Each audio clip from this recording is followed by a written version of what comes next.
వెంకటేశాయ. గురుబ్రహ్మా గురుర్విష్ణుః గురుర్దేవో మహేశ్వరః.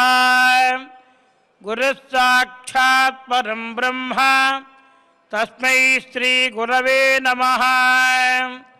జ్ఞానానందమయం దేవం నిర్మలస్ఫటికాకృతిం ఆధారం సర్వవిద్యానాం హయగ్రీవముపాస్మహే.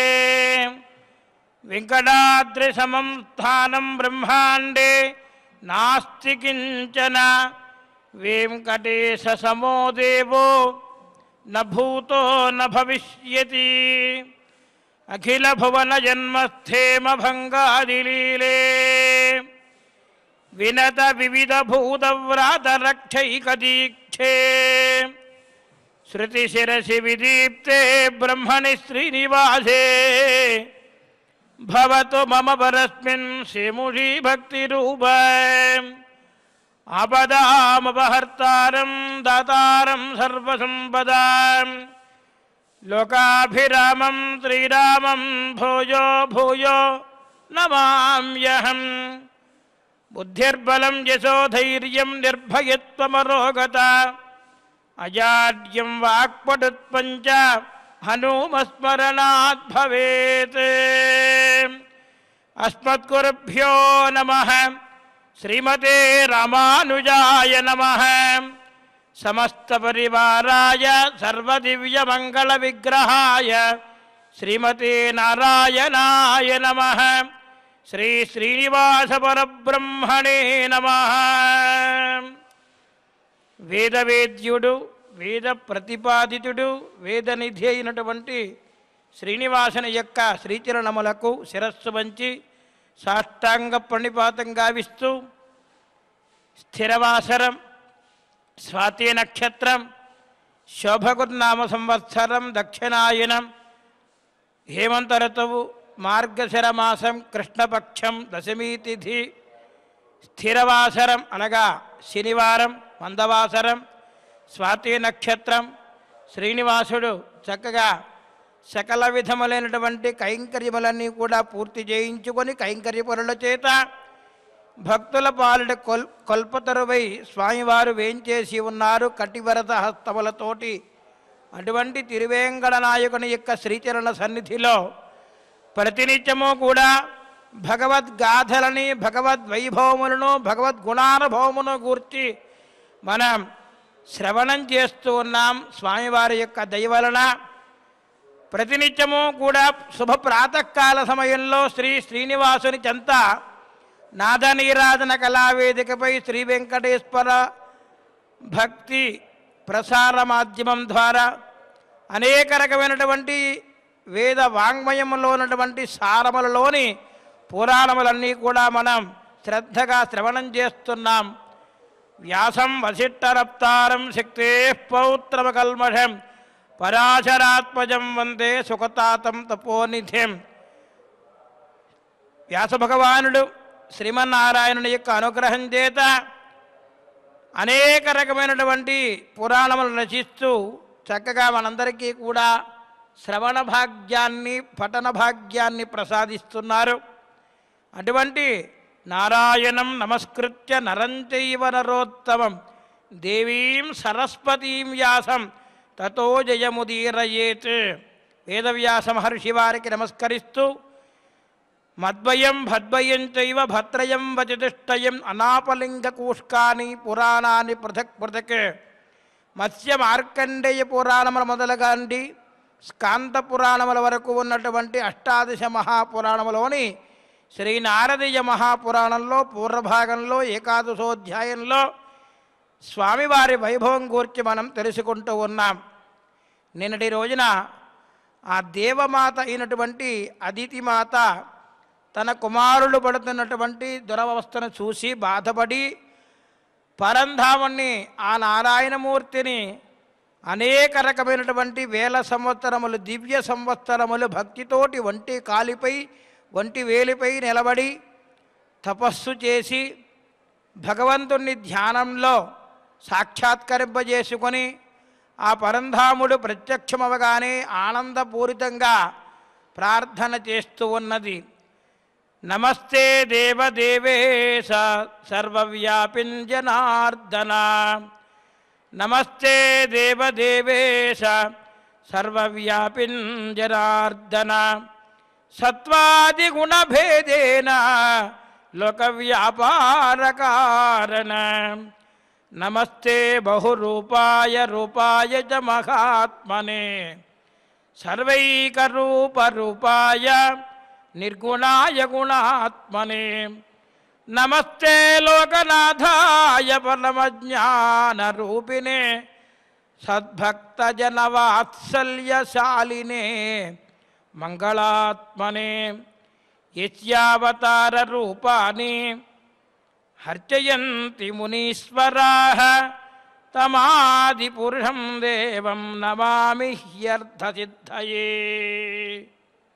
అంటూ ఆ దేవమాత ఆ శ్రీమన్నారాయణుని యొక్క వైభవమును గూర్చి స్వామి సర్వాంతర్యామైనటువంటి పరమాత్మ పరంధామ సత్వరజస్తమో గుణములు కూడా అనేటువంటి భేదములు లేక లోక వ్యాపారం చేస్తున్నటువంటి లోకానంతా కూడా సంరక్షిస్తున్నటువంటి పరంధామ నీకు నమస్కృతులయ్యా అంటూ అనాథనాథ సర్వజ్ఞ భూత దేవేంద్ర విగ్రహ దైతేయైర్బాధితాన్ పుత్రాన్ మమ పాహి జనార్దన ఇతి స్తుత్వా దేవమాతా దేవం నత్వా పునః పునః ఉవాచ ప్రాంజలిర్భూత్వా హర్షాశ్రుక్షాళితస్థనీ.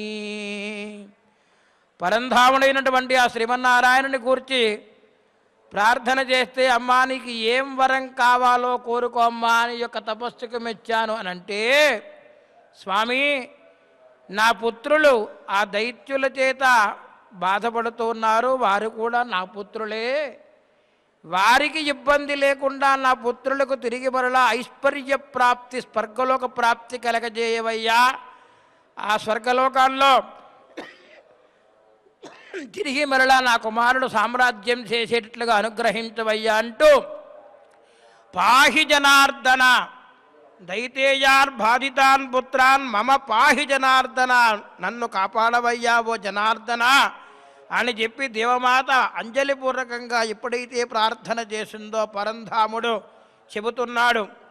ప్రీతోస్మి దేవి భద్రంతే భవిష్యామి సుతోమ్యహం యతస్థపత్నీ పుత్రేషు వాత్సల్యం దేవి దుర్లభం త్వయా తు యత్కృతం స్తోత్రం తత్పఠంతి నరాస్తు ఏ తేషాం సంపద్వరాః పుత్రా నహీయంతే కదాచన ఆత్మజేన అన్యపుత్రేవ యస్సమత్వేన వర్తతే నతస్య పుత్రశోక స్యాత్ ఏష ధర్మః సనాతనః.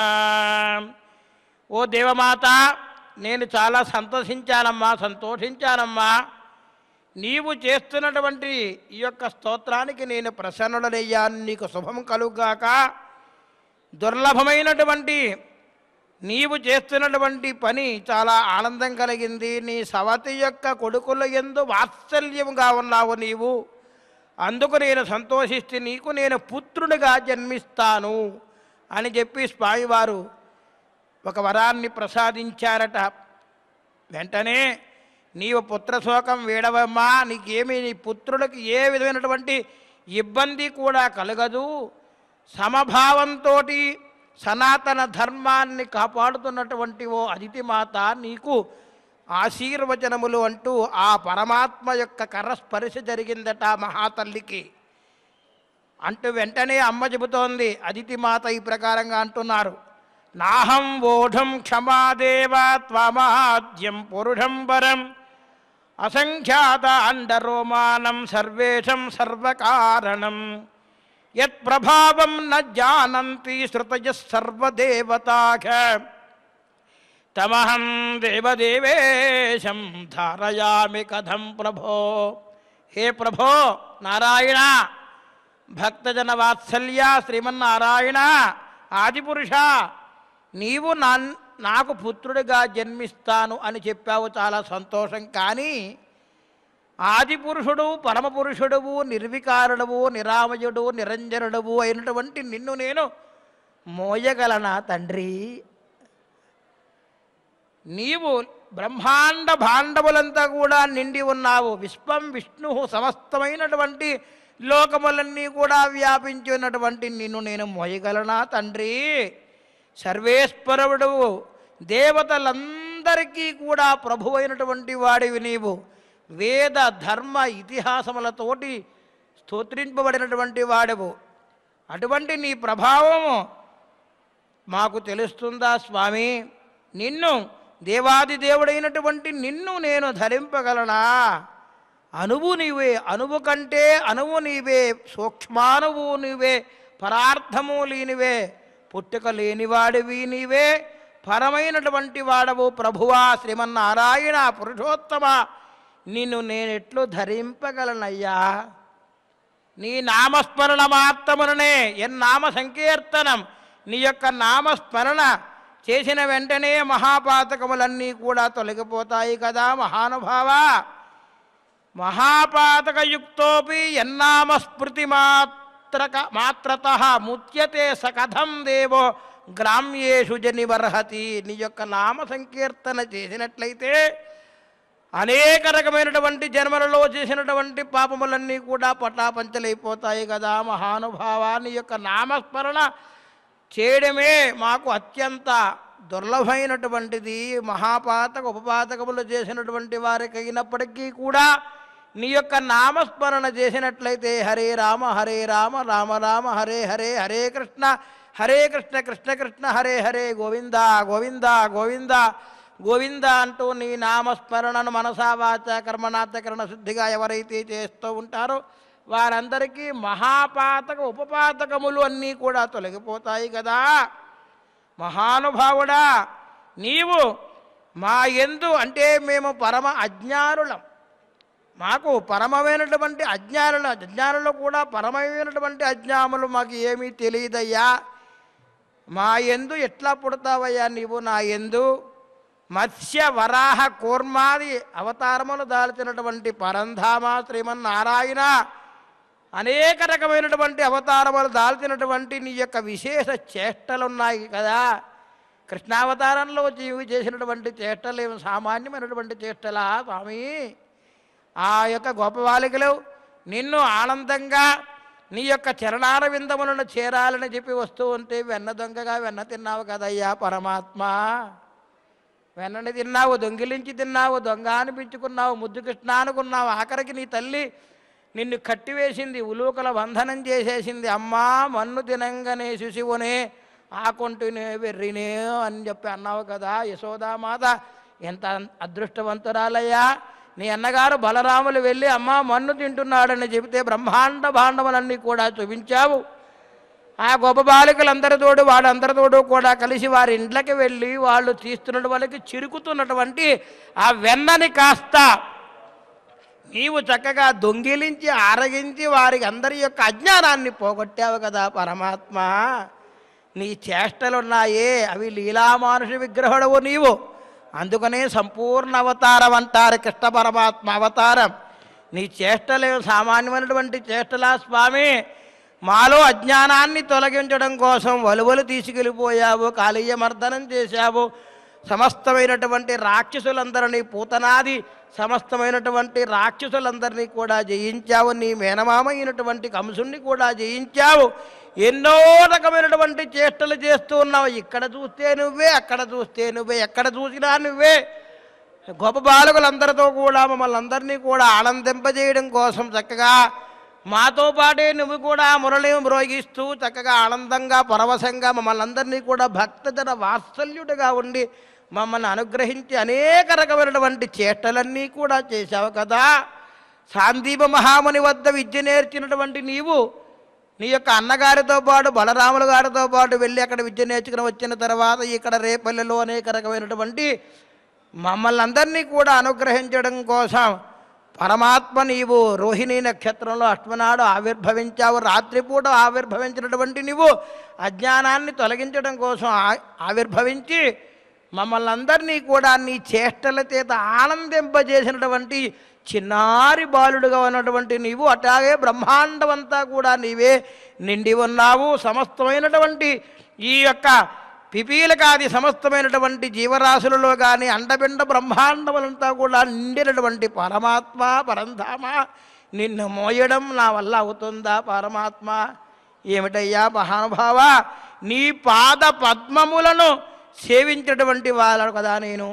నీ పాద పద్మములున్నావే, నీ పాదములున్నాయే, అపార కారుణ్య వాత్సల్య జననిధి అయినటువంటి నీ యొక్క చరణారవిందములను సేవించే భాగ్యం మాకు కలగజేస్తున్నావు కదా. పాద అరవిందములు, పాద పద్మములవి చక్కనగా వికసించినటువంటి పద్మములు, లేత పువ్వు పుష్పం వలె ఉన్నటువంటి ఆ యొక్క లేత పద్మములు ఉన్నాయి కదా స్వామి. నిన్ను ఆనందింపజేస్తూ నీ పాదములను ఆశ్రయించి ఉన్నటువంటి వారం కదా స్వామి. మరియు నీ నామ సంకీర్తన, ఎంత నామ సంకీర్తన చేసినా నీవు మమ్మల్ని ఆర్తితోటి ఒక్కసారి పిలిస్తే ఎటువంటి ఆపదలైనటువంటి కూడా కాపాడావు కదా. ద్రౌపదీ మాతను కాపాడావు, కుంతీమాతను రక్షించావు. కుంతీమాత ప్రార్థన చేసింది కదండి, నా విద్య నా పిల్లలు చాలా బాధపడుతున్నారు పరమాత్మ అంటే, అత్త నువ్వేం బాధపడకమ్మా అని చెప్పి పాపం ఆమెను ఓదార్చాడు. ద్రౌపదీ మాన సంరక్షకుడు, గజేంద్ర విపత్తి విచ్ఛేదకుడు, భగవాన్ గజేంద్రుణ్ణి రక్షించినటువంటి పరమాత్మని యొక్క నామస్మరణ ఒక్కసారి ఎక్కడున్నాడు స్వామి? అలా వైకుంఠపురంబులో నగరిలో ఆమూల సౌదంబుదా బలవంతారవనాంతరాంతర సర ప్రాంతేందు కాంతో బలోత్పల రమాపర్యంక మనో వినోదీకు ఆపన్న ప్రసన్నుండు విహ్వల నాగేంద్రము పాహి పాహి అని కుయ్యారించు సంరంభయ్య. ఎక్కడో వైకుంఠంలో ఉన్నావు, పైగా ఎక్కడున్నావు? అమ్మవారితో కూడి ఉన్నటువంటి వాడివి నీవు. అటువంటి నిన్ను గొంతెత్తి పరంధామాని ఉన్నావా లేదా? నాకు ఏవినటువంటి శక్తి లేదు, శక్తిహీనుడైపోయాను. కలడు కలడను వాడు కలండో లేడు అన్నాడు గజేంద్రుడు. అంటే ఆ గజేంద్రుడిని కాపాడినటువంటి మహానుభావుడు కదా. ఆ నామ సంకీర్తనకి గోవింద గోవింద గోవింద అంటే ఆ యొక్క గోపబాలికులతో పాటు ఆ యొక్క గోమాతలందరినీ కూడా 7 రోజుల పాటు ఉదయము సాయంత్రం పగలు రాత్రి కూడా గోవర్ధన పర్వతాన్ని ఎత్తి కాపాడినటువంటి మహానుభావుడు కదా స్వామి. నీ చేష్టలు కృష్ణావతారం అత్యద్భుతమైనటువంటి భాగవతంలో పోతనమాత్యుల వారిని మనం ప్రతిరోజు స్మరణ చేసుకోవాలమ్మా. వ్యాసమహర్షి ప్రోక్తమైనటువంటి భాగవతాన్ని చక్కగా మనందరికీ కూడా ఆంధ్రీకరించి మనందరి అదృష్టవశాత్తు ఈ భారతావనిలో జన్మించినటువంటి మహానుభావులు, ఏ విధమైనటువంటి సామాన్య మానవుడికి కూడా, పౌరుడు కూడా, భక్తుడు కూడా అందుబాటులో ఉంచినటువంటి మహానుభావుడు పోతనామాత్యుల వారు. సాక్షాత్తు పరమ ఆనందభరితంగా పరమాత్మ యొక్క అనుగ్రహం చేత మనకు అనుగ్రహించినటువంటి భాగవతంలో అనేక రకమైనటువంటి విషయాలు, వామన చరిత్ర, ప్రహ్లాద చరిత్ర, అలాగే కృష్ణ పరమాత్మ ఎన్నో రకములుగా చేసినటువంటి చేటలన్నీ కృష్ణలీల 10వ అధ్యాయంలో వర్ణించాలంటే మన వల్ల అవుతుందా అమ్మా? కాబట్టి ఓ మహానుభావాన్ని విశేషమైనటువంటి చేష్టలన్నీ కూడా ఉన్నాయి కదా. ఆ చేష్టలన్నీ కూడా నాకు తెలుసయ్యా, నేను వింటూ ఉన్నానయ్యా మహానుభావ. నీ పాదపద్మములకు ఎల్లప్పుడూ కూడా వందనం ఆచరించినటువంటి వాడనని నీ నామ సంకీర్తనం చేసుకుంటూ ఉన్నటువంటి నిన్ను నేను ధ్యానించడం తప్ప అంతకంటే నేను ఏం చెయ్యగలను? నీ సంకల్ప మాత్రము చేత ఒక్క క్షణకాలం మంచి చేసినటువంటి పరమాత్మ నిన్ను సంకల్పం చేసుకుని ఈ పని చెయ్యాలని సంకల్పం చేసుకోవడానికి నిన్ను స్మరణ చేస్తేనే అవలీలగా అటువంటి పనులన్నీ కూడా కార్యములన్నీ కూడా సిద్ధింపజేసే పరమాత్మానికి నమస్కారం అయ్యా అంటూ అదితి మాత చెబుతూ ఉన్నది. తయోక్తం వచనం ధృత్వా దేవదేవో జనార్దన దత్వా భయం దేవమాతు ఇదం వచనమబ్రవీత్. దేవదేవుడైనటువంటి ఆ పరంధాముడు జనార్దనుడు తిరిగి మరలా అదితి యొక్క పలికినటువంటి మాటలకి అభయం ఇస్తూ ఈ ప్రకారంగా అంటున్నాడు పరమాత్మ. చూడండి, శ్రీ భగవాన్ వాచ సత్యముక్తం మహాభాగే త్వయా నాస్త్యత్ర సంశయః తథాపి శృణువక్ష్యామి గుహ్యాద్గుహ్యతరం శుభే రాగద్వేష విహీనాయే మద్భక్తా మత్పరాయణాః వహంతి సతతం దేమాం గతాసూయా అదాంభికాః పరోపతాప విముఖాః శివభక్తిపరాయణాః మత్కథాశ్రవణాసక్తా వహంతి సతతం హిమాం పతివ్రతాః పతిప్రాణాః పతిభక్తిపరాయణాః వహంతి సతతం దేవి స్త్రియోపి త్యక్తవత్సరాగా. వెంటనే మహానుభావుడు ఈ ప్రకారంగా పలుకుతున్నాడు పరమాత్మ. ఓ మహాసాధ్వి మహానుభావురాలా, నీవు చెప్పినదంతా కూడా సత్యమే, నిజమే. ఈ విషయంలో ఏమాత్రము సందేహము లేదు, సంశయము లేదు. అయినప్పటికీ కూడా నీవు అనేక రహస్యములన్నీ కూడా, పరమ రహస్యములన్నీ కూడా చెప్పావు అమ్మా. రాగద్వేషములను విడచినటువంటి వాడు, రాగము ద్వేషము రెండు వదిలిపెట్టాలి. చాలా కష్టం కదండి, ప్రయత్నం చేద్దాం. పరమాత్మ అనుగ్రహం చేత అసూయ పోగొట్టుకున్నటువంటి వారు, అసూయ లేనటువంటి వారు, అనసూయ. ఎప్పుడు కూడా 10 మంది బాగుపడితే మనం బాగుపడతాం, 10 మందితో పాటు మనము ఉన్నాం, మన పరమాత్మ రక్షిస్తాడు. మనం చేతనటువంటి సహాయం చెయ్యాలి. మానవ సేవయే మాధవ సేవ అంటూ ఉండాలి తప్ప అసూయగా ఎప్పుడు ఉండకూడదు. అసూయ లేనటువంటి వారు, అలాగే డాంబికము, నాకు అది తెలుసు ఇది తెలుసు అన్నటువంటి డాంబికం అంటూ ఉంటారు. అంటే బాగా విర్రవీగిపోతూ ఉంటారు, లేనిపోనివన్నీ పొగడ్తలన్నీ చెబుతూ ఉంటారు. అటువంటి వారు నన్ను మొయ్యలేరమ్మా. డాంబికము లేనటువంటి వారు అంటే ఏమిటి? పరమాత్మ యొక్క అనుగ్రహం చేత సృజించినటువంటి ఈ యొక్క జన్మ మానవ జన్మ. ఈ డాంబికం ప్రయోగించి ప్రదర్శించి మనం ఏం చేస్తాం? మరింత అజ్ఞానంతో మూటగట్టుకుంటున్నాం తప్ప జ్ఞానంతో ఉండము కదా. కాబట్టి డాంబికము లేనటువంటి వారు, అలాగే నా భక్తుల యందు విశ్వాసం కలిగినటువంటి వారు. నా మీద విశ్వాసం సరే పక్కన పెట్టమ్మా, నా భక్తుల యందు విశ్వాసం కూడా ఉండాలి. నన్ను ఎవరైతే శరణాగతి చేసి ఆశ్రయిస్తూ ఉన్నటువంటి వారు వారి పట్ల, అందుకనే కులశేఖరాలు వారు అంటారు, మద్భక్త భక్త తద్భృత్య భృత్య పరిచారక భృత్య భృత్య భృత్యశ్చ భృత్య ఇది మాం స్మరలోకనాథ అన్నట్టుగా నీ యొక్క భృత్యుడికి భృత్యుడు, నీ భృత్యుడికి అంటే నీ సేవకులకు సేవకులకు సేవకులకు సేవకున్నయ్యా పరమాత్మ అంటారు. అంటూ ఆ కులశేఖరాలు వారు చెప్పినట్లుగా డాంబికము లేకుండా నా భక్తుల యందు విశ్వాసం అంటే నన్ను సేవించినటువంటి భక్తులని, అందుకనే పరమాత్మ చెప్పాడు కదా, నా యొక్క భక్తులను ఏ రకంగానూ కూడా నన్ను మనస్సులో ధ్యానం చేసినటువంటి వారిని ఎట్టి పరిస్థితుల్లోనూ కూడా ఇబ్బంది పెట్టవద్దు అని చెప్పాడు కదా పరమాత్మ. అలాగే నాయందు మనసు నిలిపి మనసున నిలుపని వెరుకను మరి మరి పూజించాలన్న పరమాత్మని ముందు. అందుకనే మన ఆగమశాస్త్రాలు కానీ ధర్మశాస్త్రాలు కానీ ఇతిహాసములు కానీ వేదములు కానీ ఏం చెబుతున్నామంటే ముందు మానసారాధన, ముందు ఒక పరమాత్మను ఒక రూపంలో మనం ధ్యానం చేసుకుని మన గురువుగారు మనకి అనుగ్రహించినటువంటి మంత్రమును అనుష్ఠానం చేసుకుని అక్షర లక్షల జపం చేసుకున్న తర్వాత ఒక పరమాత్మ యొక్క రూపాన్ని మన హృదయంలో ప్రతిష్ఠింపజేసుకుని ఆయనకి ఆరాధన ముందుగా మానసారాధన చెయ్యాలి. మనస్సు నిలకడ చేయడం కోసం చెప్పారు శాస్త్రం.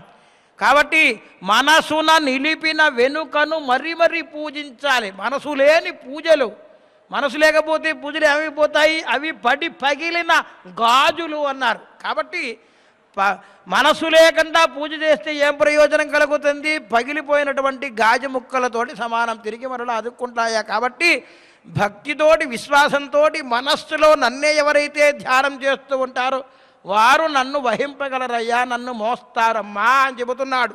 దాంబికమును ప్రదర్శించకుండా వారు రాగద్వేషములను వదిలిపెట్టి నా భక్తుల యందు విశ్వాసంతో ఉండి మనస్సును నన్ను ఎవరైతే నిలుపుకొని ఆరాధన చేస్తూ ఉంటారో వారందరూ కూడా నన్ను ధరింపగలరు, నన్ను మోయగలరమ్మా. అంటే అమ్మ అడిగింది కదా అదితి మాత, స్వామి అండపిండ బ్రహ్మాండములన్నీ కూడా వ్యాపించి ఉన్నటువంటి పరమాత్మ నువ్వు నిన్ను మోయడం అంటే నిన్ను వహింపడం నా వల్ల అవుతుందా అంటే అవుతుందమ్మా అని చెబుతున్నాడు పరమాత్మ.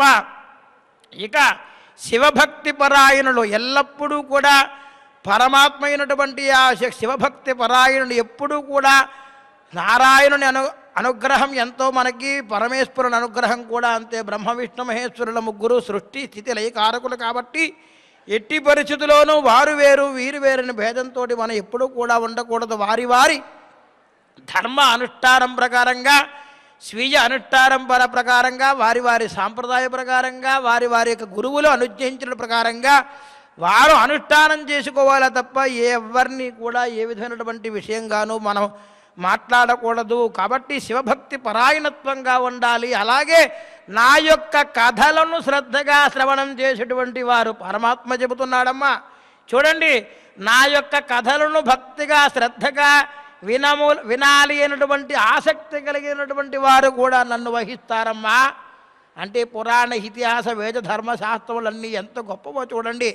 మనందరి కోసం చెబుతున్నాడు పరమాత్మ. ఎందుకు అంటే సనక మహర్షి వారు సాక్షాత్తు అడిగినవాడు సామాన్యుడా, ప్రహ్లాదుడు, అలాగే సనకుల వారు, ఈ నారదుల వారు, వీరందరూ కూడా ప్రాతస్మరణీయులు. అటువంటి నారద మహర్షి అడుగుతున్నాడు. సాక్షాత్తు నారదీయ పురాణం అనంటే నారద మహర్షి అడిగినటువంటి దానికి సమాధానం చెప్పాడు బ్రహ్మమానసపుత్రుడైనటువంటి సనక మహర్షి వారు. డాంబికము లేనటువంటి వారు, శివభక్తి పరాయణులు, నా యొక్క గాథలను ఎల్లప్పుడూ కూడా వినమాలి అనేటువంటి ఆసక్తి కలిగినటువంటి వారు. శ్రవణ భాగ్యం, అందుకనే మనకి భాగ్యం కలిగిందమ్మా. కాబట్టి శివభక్తి పరాయణత్వంతో పాటుగా మహాపతివ్రతలు. పతివ్రత అంటే ఏమిటి? పతి యందు ఎల్లప్పుడూ కూడా విశ్వాసం కలిగినటువంటి వారుగా ఉండాలి. ఈ తల్లిదండ్రులను పూజించాలి, అత్తమామలను పూజించాలి. అలాగే గురుభక్తి కలిగినటువంటి వారు ఎల్లప్పుడూ, గురువు అంటే అజ్ఞానమైనటువంటి చీకటిని పోగొట్టినటువంటి మహానుభావుడు గురువు. అటువంటి గురువు గారి యొక్క భక్తి పట్ల భక్తి భావనతోటి శ్రద్ధగా ఉండాలి. గురువు గారిని తిరస్కరిస్తే ఏమవుతుందో ముందు అధ్యాయంలో మనం తెలుసుకున్నాం కదా. మొన్న అంతా కూడా ఆ యొక్క మహారాజు గారి గురించి, సోమదత్తుడి గురించి ముందు పూర్వం మనం నారదీయ పురాణంలోనే చాలా విశేషాలు తెలుసుకున్నాం. గురువు అన్నటువంటి మహానుభావుడు, గురవే సర్వలోకానాం, సమస్తమైనటువంటి లోకములన్నిటికీ కూడా ప్రధానమైనటువంటి వాడు గురువే కదా. కాబట్టి ఆ మహానుభావుడైనటువంటి గురుభక్తి కలిగినటువంటి వారు. ఇక ముఖ్యంగా పరమాత్మ చెబుతున్నాడు, అతిథి ఎందు ప్రీతి కలిగినటువంటి వారు. చాలా విశేషంగా చెప్పారు. అతిథి అభ్యాగతులు వస్తే సాక్షాత్తు ఆ పరమేశ్వరుడు పరంధాముడే మన ఇంటికి ఏం చేశాడు అన్నటువంటి భావనతోటి వారిని మనం ఎలాగైతే చూసుకోవాలో మనకి శాస్త్రం చెబుతోంది. కాబట్టి అతిథిని చక్కగా పూజించినటువంటి వాడు నన్ను వహింపగలడమ్మా. బ్రాహ్మణులు అన్నటువంటి వారు ఉన్నారే, వాళ్ళప్పుడు కూడా ప్రజాక్షేమం కోసం, ప్రజల యొక్క హితమును కూడా కోరుతూ ఉంటారు. అటువంటి బ్రాహ్మణోత్తములను సేవించినటువంటి వారు. ఇక పుణ్యతీర్థములను సేవించేవారు. పుణ్యతీర్థాలు మన స్వామి పుష్కరిణి తీర్థం, అనేక రకమైనటువంటి తీర్థాలు మన తిరుమలలోనే ఉన్నాయమ్మా. మీకు అందరికీ తెలుసు. గంగా, గోదావరి, కృష్ణా, గౌతమి, కావేరి మొదలుగా గల నదీలలో, పుణ్యతీర్థములలో, అనేక రకమైనటువంటి క్షేత్రములలో భగవంతుడైనటువంటి పరంధాముణ్ణి సేవించేవారు, పుణ్యతీర్థములు చేసే దాని మీద ఆసక్తి కలిగేవారు. పుణ్యక్షేత్రమును దర్శించుకోవాలి అన్నటువంటి ఆసక్తి ఉంటే చాలట. ఆసక్తి ఎప్పుడైతే కలుగుతుందో తద్వారా వెంటనే మనం ఏదో రకంగా పరమాత్మని ప్రార్థన చేస్తాం. స్వామి, మేము ఎక్కడో దూరంగా ఉన్నామండి, ఒక్క పర్యాయం నిన్ను సేవించుకోవాలనుకుంటున్నాం, పరమాత్మ మమ్మల్ని అనుగ్రహించవయ్యా అని చెప్పి మన ఇంటిలో ముడుపు కట్టుకుంటున్నాం కదా పరమాత్మకి. మన ఏడుకొండల వాడికి ముడుపు కట్టుకొని, స్వామి నేను ఒక్కసారి నిన్ను సేవించుకోవాలయ్యా, భాగ్యం నీవు కలగజేవయ్యా, ఈ శరీరం నీవిచ్చిందయ్యా, నా యొక్క కాళ్ళతోటి నీ యొక్క ఆలయానికి వచ్చేటట్టుగా మనం అనుగ్రహించవయ్యా, ఈ చేతులు రెండు నిన్ను ప్రార్థన చేయడం కోసం అనుగ్రహించవయ్యా, ఈ యొక్క జిహ్వ ఉంది అది నిన్ను కీర్తించడానికి అనుగ్రహింపజేవయ్యా, నీ పాదములయందు ఉన్నటువంటి తులసిని మాకు కాస్త అనుగ్రహింపజేవయ్యా. హరిభక్త పరాయణతోటి ఆ పరంధాముణ్ణి సేవించాలి అన్నటువంటి పుణ్యక్షేత్రములు సేవించాలి అని అన్నటువంటి దాని మీద ఆసక్తి ఉంటే చాలు. ఆసక్తి ఎప్పుడైతే వస్తుందో తద్వారా మనం మన దగ్గర ఉన్నటువంటి క్షేత్రముల దగ్గర నుంచి బయలుదేరి పెద్ద పెద్ద క్షేత్రముల వరకు మన భారతావనిలో అనేక రకమైనటువంటి పుణ్యతీర్థములు, పుణ్యక్షేత్రములు అన్నీ కూడా ఉన్నాయి. ఎందుకని తీర్థయాత్ర అంటున్నాం మనం. అటువంటి పుణ్యతీర్థములు సేవించి దాని మీద వాత్సల్యంగా ఉండాలి, ఆసక్తి కలిగి ఉండాలి. ఇక సత్సంగం కలిగి ఉండాలి. సత్సంగము అంటే 10 మందితోటి హితమును కోరినటువంటి వారితోటి మనకు స్నేహం కలగాలని కోరుకోవాలి. పరమాత్మని నీ యందు అనురాగంతో నిన్ను ఎల్లప్పుడూ కూడా సేవిస్తూ భగవద్గాథలో యొక్క భగవద్ వైభవమును గూర్చి, భగవద్వర్ణమును గూర్చి 10 మందికి కూడా మేలు చేసేటువంటి వారందరూ కూడా సత్పురుషులే కదా. అటువంటి సత్సంగంలో ఉన్నటువంటి వారితోటి మాకు కూడా నెయ్యాన్ని అంటే స్నేహాన్ని ప్రదర్శింపజేయవయ్యా అనేటువంటి కోరిక కలిగినటువంటి వారు ఉండాలట. లోకులను అనుగ్రహించు స్వభావం గలవారుగా ఉండాలి. పక్కవాడికి ఏదైనా ఇబ్బంది కలిగితే వెంటనే మనం చేతనైనటువంటి సహాయం చేసేటట్టుగా ఉండాలి. ఇతరులను ఎప్పుడూ కూడా మోసగించరాదు. ఇతరులకు ఎప్పుడూ కూడా ఉపకారం చేసేటువంటి వారు. ఇక అనేక రకమైనటువంటి విషయాలు చెబుతున్నాడు చూడండి. ఇతర ద్రవ్యములను ఆశించినటువంటి వారు, పరమాత్మ మనకి ఏది ప్రాప్తము చేశాడో అదే మనకి దక్కుతుంది.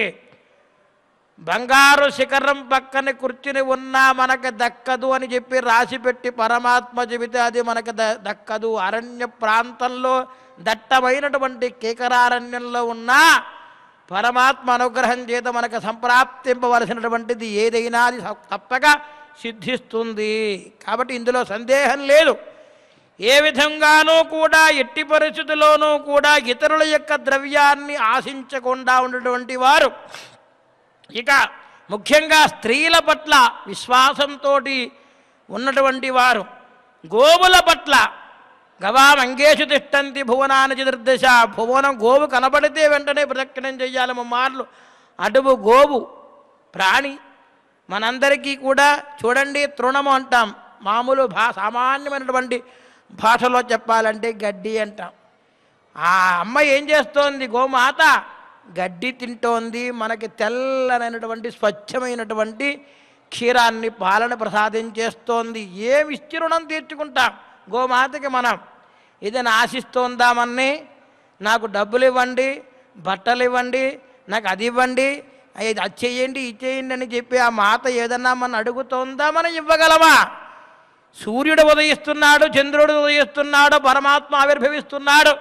పృథివీ, అగ్ని, వాయువు, జలము అన్నీ కూడా ఈ పంచభూతములన్నీ కూడా ఏమి ఆశించి ఉన్నాయి? ఇక్కడ ఏమీ ఆశించడం లేదు. మనం స్వచ్ఛంగా పరమాత్మ యందు విశ్వాసంతో ఉండమని మాత్రమే శాస్త్రాలు చెబుతూ ఉన్నాయి. కాబట్టి నామ సంకీర్తన చేసేటువంటి వారు గోవులను పట్ల విశ్వాసంతో ఉండాలి, రక్షించాలి, గోమాతను రక్షించాలి. గావో సర్వస్య మాతరః.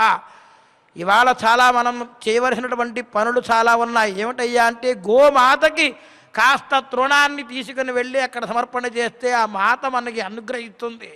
అటువంటి నీవు భక్తి వాత్సల్యంతేట నన్ను ఇటువంటి దాంభికములన్నీ కూడా గుణముల సద్గుణములు కలిగినటువంటి వారు తప్పక నన్ను మోస్తారమ్మా, వారికి నేను ఏమీ బరువు అనిపించనమ్మా అంటూ పరమాత్మ అనుగ్రహింపజేస్తూ ఆ అమ్మాయినటువంటి అజితిమాతకి వాత్సల్యపూరితంగా అభయమిస్తూ నేను నీ యందు జన్మిస్తానమ్మా, కుమారుడిగా జన్మిస్తాను అని చెప్పి వరములు ఇచ్చి ఆ తన మెడలోని పుష్పమాలను అభయమిచ్చి అంతర్ధానమైపోయాడట పరమాత్మ. అటువంటి పరమాత్మ యొక్క దివ్యతత్వాన్ని గూర్చి ఆ దేవమాత చేసినటువంటి స్తోత్రములను కానీ వైభవములను గార్చి వినే అంటే శ్రవణం చేసే భాగ్యం శ్రీనివాసుని సన్నిధానంలో కలిగిందంటే ఈ జన్మకి మనకి ఏం కావాలండి? అంతకంటే ఏముంది? ఏం పట్టుకుపోతాం? ఏం తెచ్చాం? ఏమీ లేదు. వచ్చేటప్పుడు ఏమీ తేలేదు, వెళ్ళేటప్పుడు ఏమీ పట్టుకెళ్ళిపోవు. మనలో ఉన్నటువంటి భగవంతు యొక్క భక్తి మాత్రం మనకు కూడా ఉంటే ఉంటుంది, మన యొక్క మంచితనం మనకు కూడానే ఉంటుంది. అది ఎవ్వరూ కూడా దొంగిలించలేరు, దొంగిలింపబడదు. కాబట్టి పరమేశ్వరుడు ఆ పరంధాముడు వాత్సల్య గుణజలనిధి యొక్క అనుగ్రహం చేత మనం ఈ యొక్క దివ్యమైనటువంటి స్తోత్రమును వాటిలో ఉన్నటువంటి వృత్తాంతములను శ్రీవారి సన్నిధి చెంత సాష్టాంగ ప్రణిపాతం గావిస్తూ వారికి మనం గోవింద గోవింద గోవింద అంటూ రుణపడి పరమాత్మని సేవించడం తప్ప వేరేం చేయలేము. సాష్టాంగ ప్రణిపాతం గావిస్తూ శ్రియకాంతాయ కళ్యాణ నిధయే నిధయేర్థినాం శ్రీవేంకట నివాసాయ శ్రీనివాసాయ మంగళం శ్రీవైకుంఠ విరక్తాయ స్వామి పుష్కరిణీతటే రమయా రమమానాయ వెంకటేశాయ మంగళం. పరమాత్మ అనుగ్రహించాడు. ఈనాడు పరమ ఉత్సవం జరుగుతుంది. ఆ తిరుమల నంబి గారు సేవ చేసినందుకు గాను తన్నీరు అముద ఉత్సవం అని చెప్పి భక్తిపూర్వకంగా పరమాత్మ అనుగ్రహించి ఈరోజు సాయంత్ర సమయంలో ఆ యొక్క తిరుమల నంబి వారు ఉన్నటువంటి తాతగారు అని పిలిచేవారు వారి యొక్క సన్నిధికి వెళ్ళి కాస్త కుశల ప్రశ్నలు వేసి అక్కడ స్వామివారు ప్రదక్షిణపూర్వకంగా అక్కడ ఆస్థానం కూడా జరిగే మహావిశేషమైనటువంటి పర్వదినం. మంగళాశాసనపరైర్మదాచార్యపురోగమైః సర్వైశ్చ పూర్వైరాచార్యైః సత్కృతాయాస్తమంగళం సర్వం శ్రీకృష్ణార్పణమస్తు. పనేసియా మెరిడియన్ హాస్పిటల్స్ ప్రతి సామాన్యుడికి అందుబాటులో అంతర్జాతీయ వైద్య ప్రమాణాలతో వైద్యం, 24 గంటల అంబులెన్స్ సర్వీసుతో పాటు అత్యవసర సేవలతో ఏర్పాటైన చికిత్సా విభాగం. మా దగ్గర గుండె సంబంధిత, మూత్రపిండ, కాలేయ, కంటి జబ్బులకు, మోకాళ్ల శస్త్ర చికిత్సతో పాటు కోవిడ్-19, బ్లాక్ ఫంగస్ వంటి వైరస్లకు, అన్ని రకాల ఆరోగ్య సమస్యలకు నమ్మకమైన అత్యాధునిక వైద్య చికిత్సను అందిస్తున్న హాస్పిటల్ పనేసియా మెరిడియన్ హాస్పిటల్స్. మీ ఆరోగ్య సమస్య ఏదైనా ఇప్పుడు పరిష్కారం సాధ్యం. సంపూర్ణ ఆరోగ్యం కోసం సంప్రదించండి Panacea Meridian hospitals. Opposite Bheeramguda కమాన్, RC Puram, Sangareddy district. Pin code 502032. సంప్రదించాల్సిన ఫోన్ నెంబర్ 0845524177 మరియు 7893757770.